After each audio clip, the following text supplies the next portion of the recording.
Yeah, thank you very much, Camilla, and good afternoon to everybody. I don't hope that you are had such a big lunch that you're getting tired, and we will have a wonderful discussion. Unfortunately, I'm not attending in person as planned, but I'm happy that at least virtually it's working. I do hope very, very nicely. Do you see the screen and the presentation? Yes, we do. It looks like, yeah, okay, wonderful. So I do want to give an overview what Bayer is doing to become an impact generator, because this is what we are striving for as a company. And we believe that we as industry, we need to step up and to lead the change. Please allow me first to explain a little bit what Bayer is doing in total. We are focusing on health and nutrition, and we have two divisions in our company focusing on the health part, which is the pharmaceutical division, focusing on prescription products, and the consumer health division focusing on the non-prescription, so the over-the-counter drugs you can buy in pharmacies or in any kind of stores, depending on the country you're living in. And then we're having the crop science activities. Here we are industry leader globally, and we focus on innovative chemical and biological crop protection materials, seeds, digital technologies, and services. And with mainly the part of crop science, we are in the debate of greenhouse gases and carbonization. Since already 50 years, humanity is overstepping the planetary boundaries significantly. And climate change, the loss of biodiversity, and the nitrogen cycle are just some examples where we are totally overstepping the boundaries. We, as a leader in agriculture business, we are part of the problem. And I give you just some examples why this is the case. And it took us a while as a company to accept and even to name it like that, that with being leader in agriculture, we are part of the business. The agricultural business is using 70% of the fresh water of the globe just for making food. Of course, some of the food is being converted into livestock. Also, if you talk about the nitrogen, nitrogen-based fertilizers are producing 3% of the greenhouse gases of the world, which is a big topic. And in addition of that, 25% of the carbon emission is based on the agricultural business, which is roughly 8 billion gigatons, which equals the yearly emission of US and India in summary. So we are here really part of the problem, but we do believe that as being an innovative company, we are also can be part of the solution. When I was born, roughly 2070, we had 4 billion people living on Earth. And as we all know, now we have doubled the amount of people living on this planet. And in 2070, we were just using 73% of the biocapacity of this planet. This year, the Global Overshoot Day was in August 22nd. And by this day, we have consumed the amount of resources the Earth can renew throughout the whole year. What does it mean? And do you have an idea where the Overshoot Day was located in 2019? It was 5 weeks earlier. And why so? Because the pandemic with COVID and the forced shutdowns we have seen in most of the countries around the globe helped the planet to shift this day by roughly 5 weeks. One of the big drivers is how many people are living on the planet. And here you see that we can shift the day by 49 days if every other family has 1 child less, and we can postpone motherhood by 2 years. And this is why we have decided with our business, we are leading also in women's health. And here we have the impact to change and to contribute to the challenges of the world. But even more important and more powerful is, of course, the work against the CO2 emission. And by that, if we're reducing the CO2 emission by 50%, we can push the day even up to mid of November, which I think would be really exciting. And this is why we do see our role in decarbonization of not our work only, but also of our industry, which we are doing business in.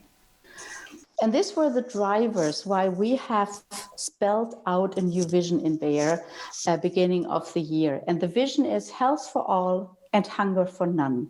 It's a big vision, and I think it's quite compelling, but we are also pretty sure as a company and humble enough that we cannot achieve it on our own, but we need partners like governments, but also non-governmental organizations to achieve that.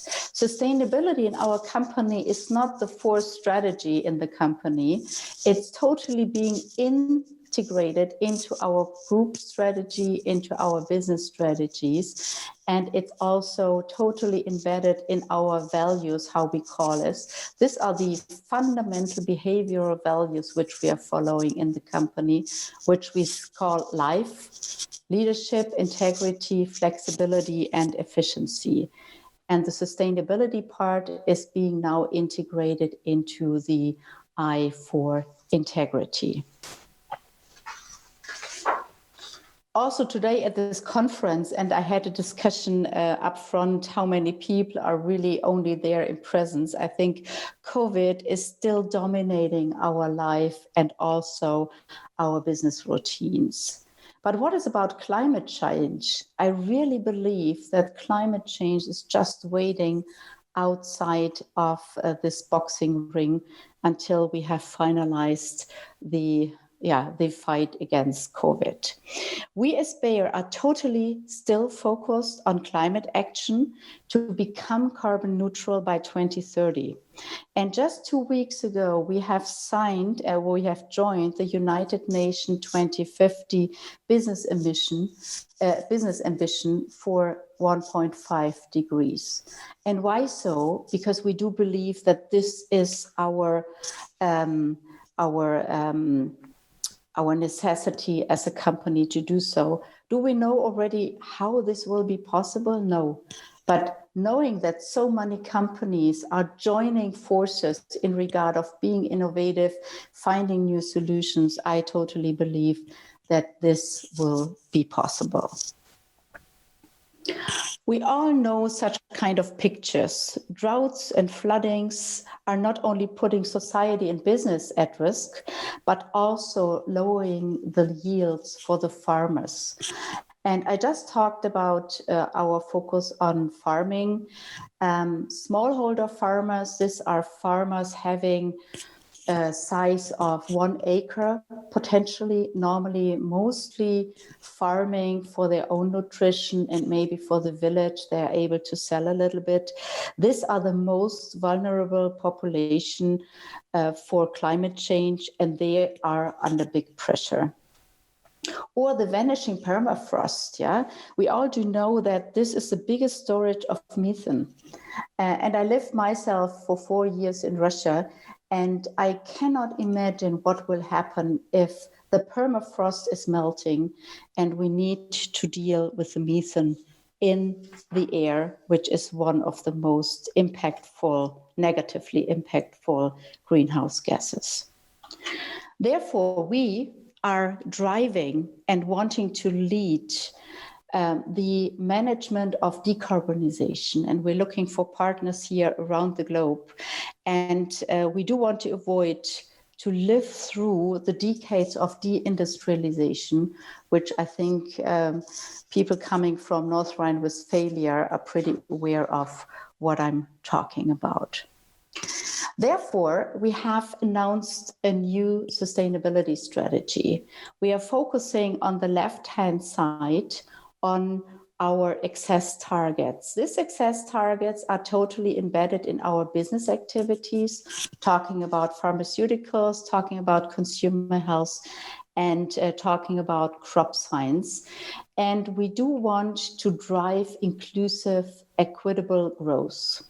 What does it mean? It means that we are helping people to thrive for a better life in underserved communities of this world.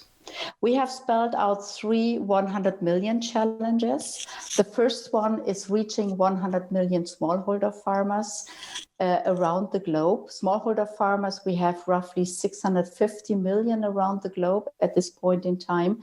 They are just serving for their own families, maybe being able to sell a little bit. And with new technologies, with a lot of know-how of processes, how you should perform agriculture, and with right digital solutions, they will be enabled to live a better life.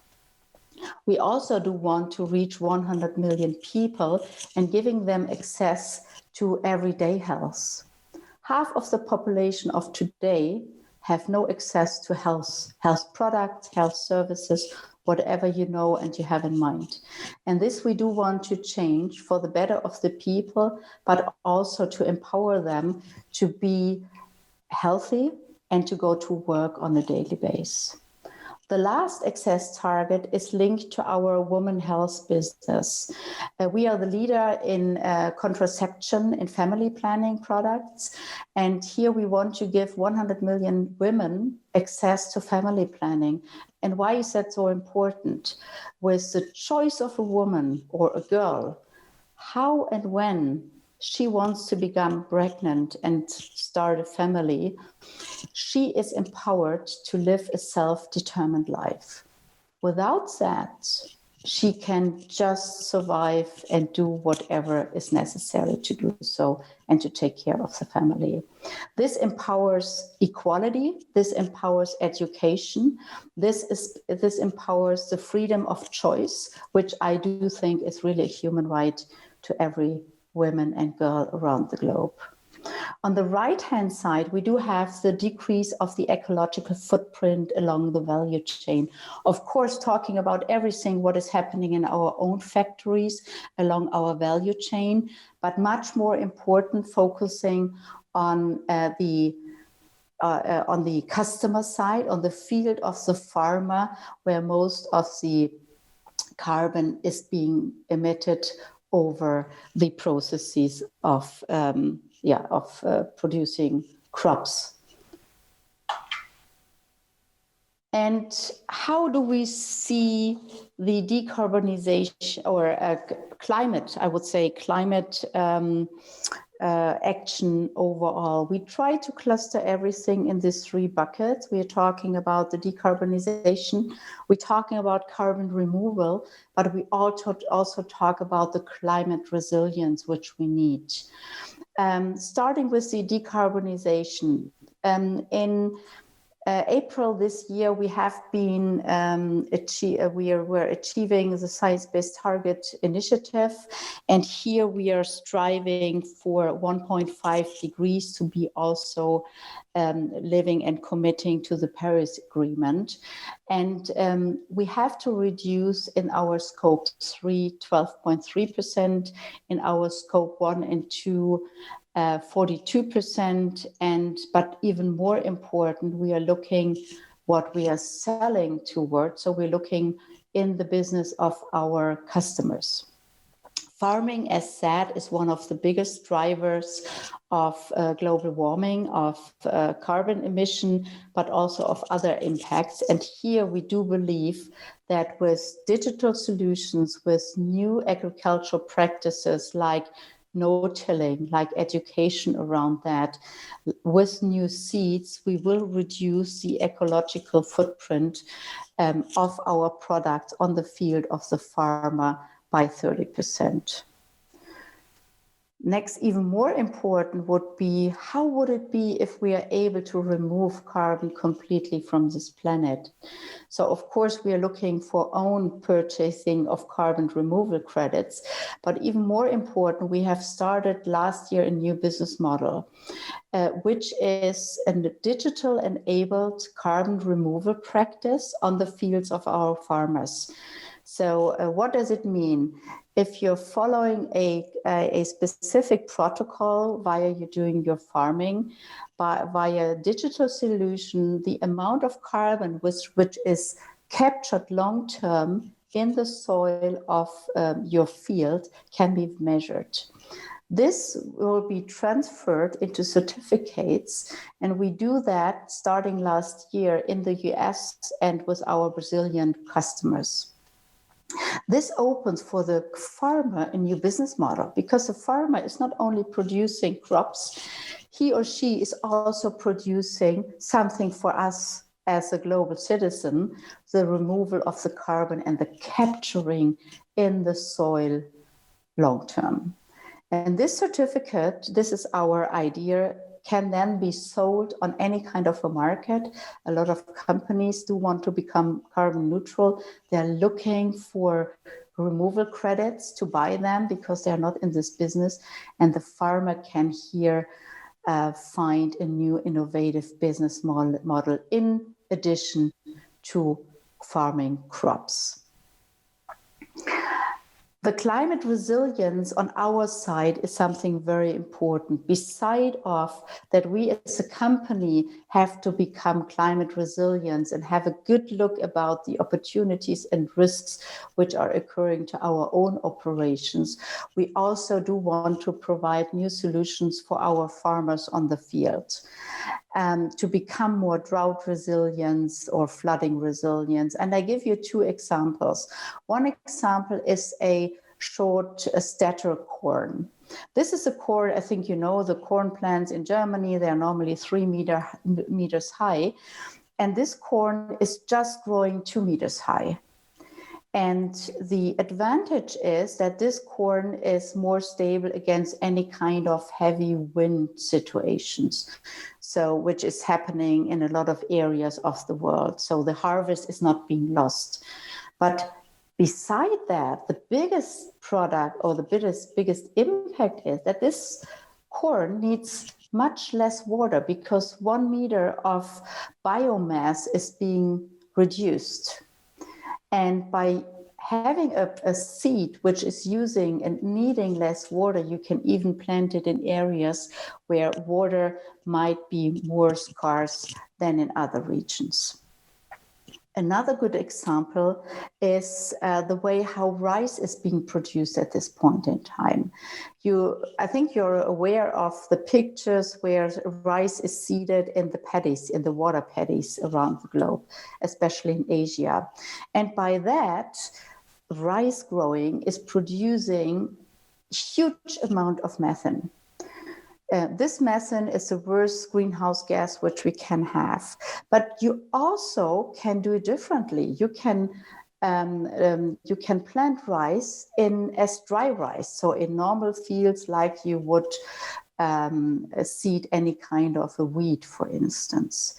By that, you will help the greenhouse gas emission to go down immediately. But of course, on the other hand, you would need total herbicides to have a pest control and a weed control on the field. Another good example is here at the bottom, you see the joint BAYER. This is a joint venture which we have founded. And this joint venture is searching for a replacement of nitrogen-based fertilizers. And so this is a bacteria which is being implanted into the soil. And by that, this bacteria is providing to the roots of the plants nitrogen. And with that, you don't need any kind of a fertilizer anymore. Fertilizers are one of the biggest drivers of greenhouse gas emissions. 3% is being based on nitrogen-based green fertilizers. So this would be a huge step forward into innovative new agricultural production. But digging into the decarbonization a little bit more deeper, what does it mean for Bayer in total? So we are looking for a holistic integration of our sustainability activities into our investment process.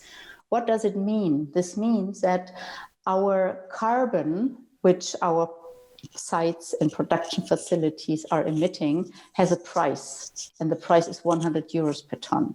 By that, we do want to push that all investments into steel, so into production facilities, are being equally treated and being more supported in comparison to others which are not reducing our emission.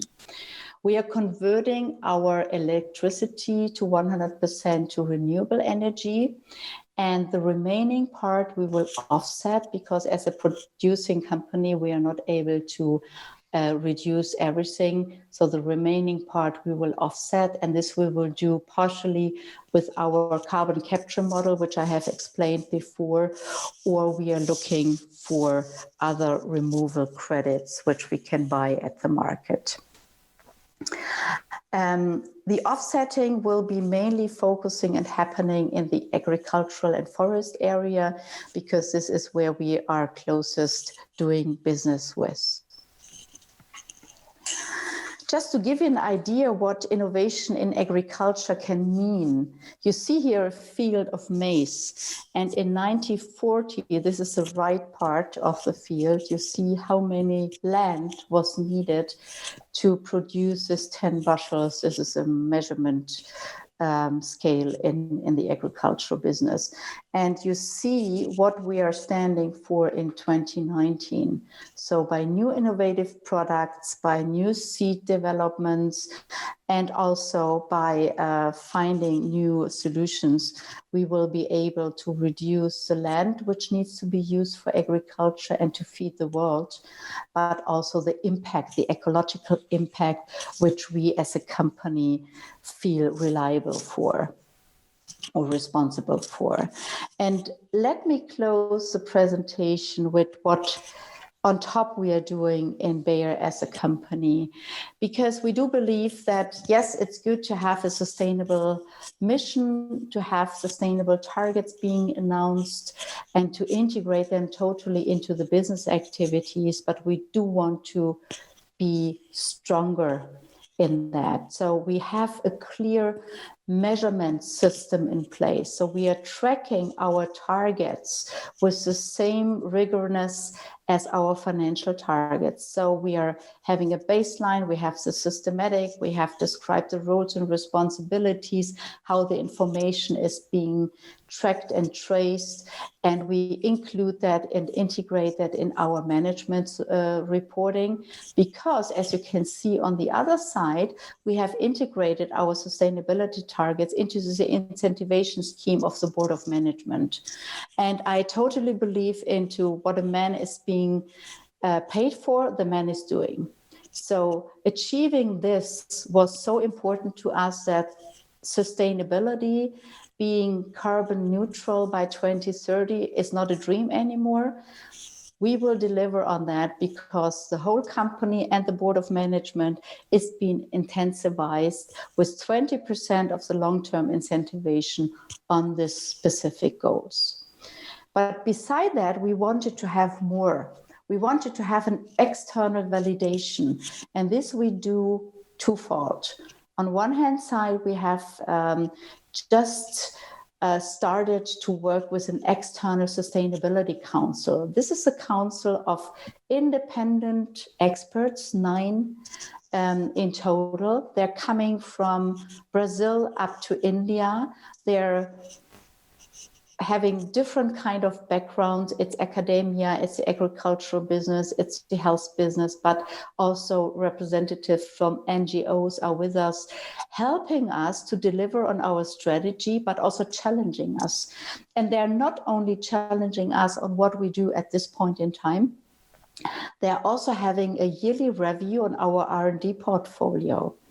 Why that? Because the products of the future is the most powerful one, where we need to change our products towards being more sustainable and contributing to the challenges of the world. This is why we are focusing on our R&D portfolio with this external independent council as well. We will have this meeting in November, the first time. I'm really interested into the discussion, how they would assess our R&D portfolio in all of the three businesses, how we can do better and become an impact generator as we want. Beside that, we do want not only to measure our goals, having a baseline and see the development. We also want to be audited on that, how we do that, if the numbers are solid, like our financial numbers, and our auditor is taking this up by 2020 the first time. And last but not least, as said, we do not want to have a fourth strategy, a sustainability strategy. We totally want to integrate this into our business activities. And by doing so, by including that in our core processes, and especially the resource allocation decisions, which are so important, we believe that hopefully my role and my organization will disappear within the next 5 to 10 years, because everything is totally embedded and being part of the DNA of our company. Let me close with this picture. I'm scared about the right one, but I do see, if we are lining up, if we're putting all of our intelligence and innovational power together, not only within the company, but being collaborative, looking for partners, opening up. So open innovation, I think, will be the solution, especially for the decarbonization. I do believe that the left picture will be the truth. And with that, thank you very much. And I'm looking forward to the discussion.